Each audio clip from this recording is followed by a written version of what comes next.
পরমাণু শক্তিধারী দুই দেশের প্রথম ড্রোন যুদ্ধ। ভারত কি তবে হবে দ্রোণাচার্য? প্রথমবার বিশ্ব দেখলো এমন যুদ্ধ যেখানে দুই পরমাণু শক্তিধর দেশের মধ্যে চলছে ড্রোন যুদ্ধ। 7ই মে ভারত চালু করেছে সামরিক অভিযান অপারেশন সিঁদুর, যার মূল অস্ত্র মিসাইল নয়, যুদ্ধ বিমানও নয়, বরং নিঃশব্দ নিশ্ছিদ্র ড্রোন। পাকিস্তানের জঙ্গি ঘাঁটিতে হামলা চালালেও সাধারণ মানুষের উপর আঁচ পড়েনি, আর তাতেই প্রশংসিত হচ্ছে ভারতের অত্যাধুনিক ড্রোন ব্যবস্থাপনা।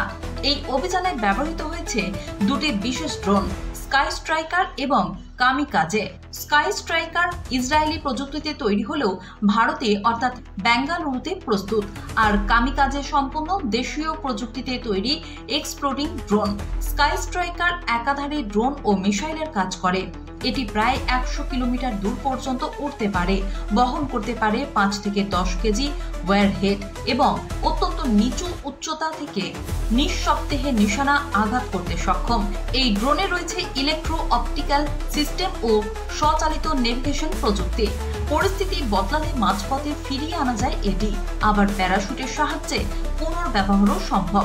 2021 সালে প্রায় 100টি স্কাই স্ট্রাইকার কিনেছিল ভারত। এই যুদ্ধের মাধ্যমে শুধু যে ভারতের সামরিক দক্ষতা বাড়ল তাই নয়, বরং বিশ্বে ড্রোন যুদ্ধের এক নতুন অধ্যায়ের সূচনাও হলো। পাকিস্তানের হামলা ভারত প্রতিহত করেছে সহজেই।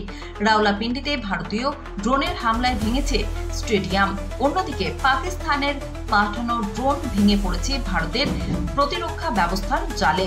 সব মিলিয়ে প্রযুক্তির এই খেলায় ভারত কি তবে হয়ে উঠেছে দ্রোণাচার্য?